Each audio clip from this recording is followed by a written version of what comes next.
हम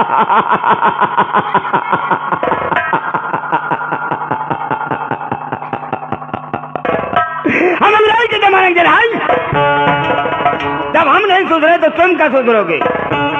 अरे ओ बसंती, अरे ओ बसंती, जरा लगा तो दो चार ठुमके।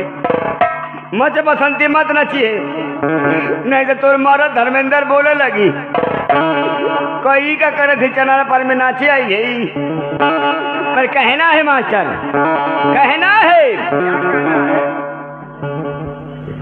कि अब गाजा में शंकर बसे, कि अब रम में बसे है राम।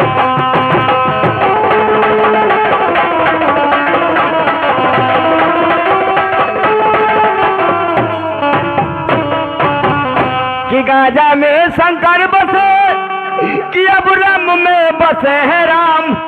अरे बिस्की में विष्णु बसे, अब कचिया में हनुमान।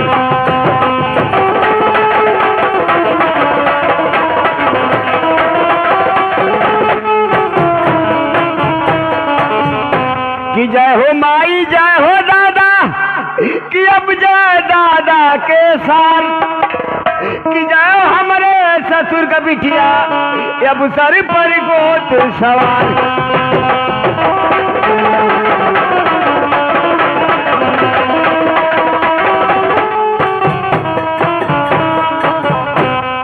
शांति बनाकर बैठना, महतारी कसम कह रहा हूँ।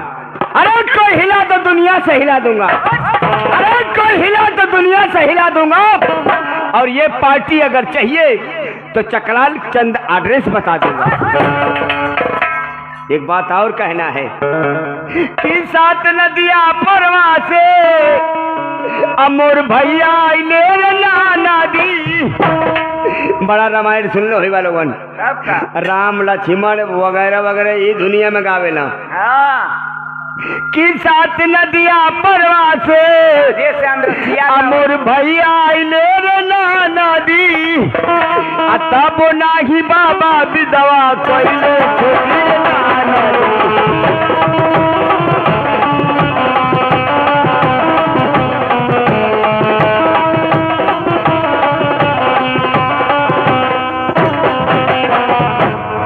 सावन भादवा में आई वो रवानिया चुएर नाना दी।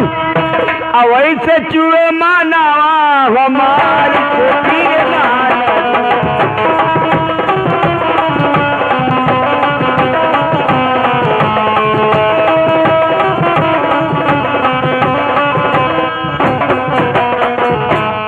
लास्ट वाली कड़ी सुनना 2025 में बनौली है कि पतिया नतिया पटना हो, अदेवरा धूड़ी कटना हो। लागत करी कोनो घटना, देवरा धूड़ी कटना।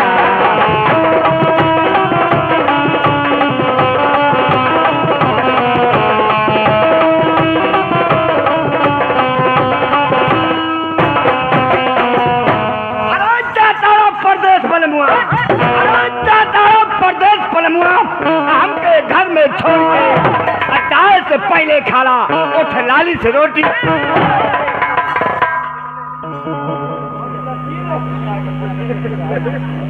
सात नदियां परमा से, अरे सात नदियां परमा से अमोर भैया ले नंदी। दावो नहीं बाबा विधवा कैले छोटी ले नंदी। याद करा जहिया कुंवर रहलू,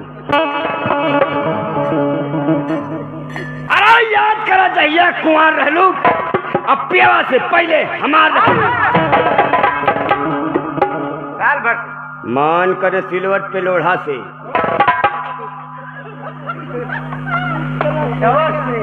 अरे मान करे सिलवट पे लोढ़ा से कोच दिन जवानी रह जाओ।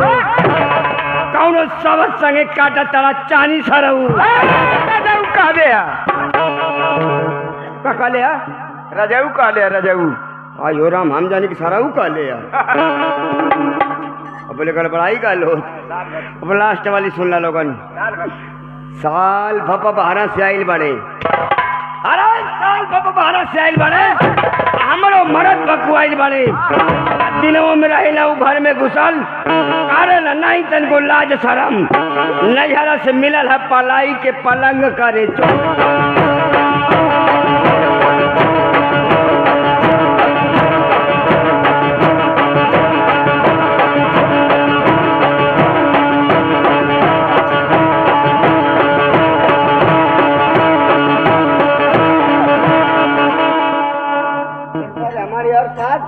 बेचारे बजौले के चक्कर में हम कोई तो लीजिए यहीं से हम लोग मारो काटो चालू करते हैं। मारो काटो चालू होता है और कितना खून भाई हमारे पास कपातीना बटोरल कपड़ा लिया सुखौना लिया सुखा ले। अब हम जा रहा हूँ कि नजरीला गोरा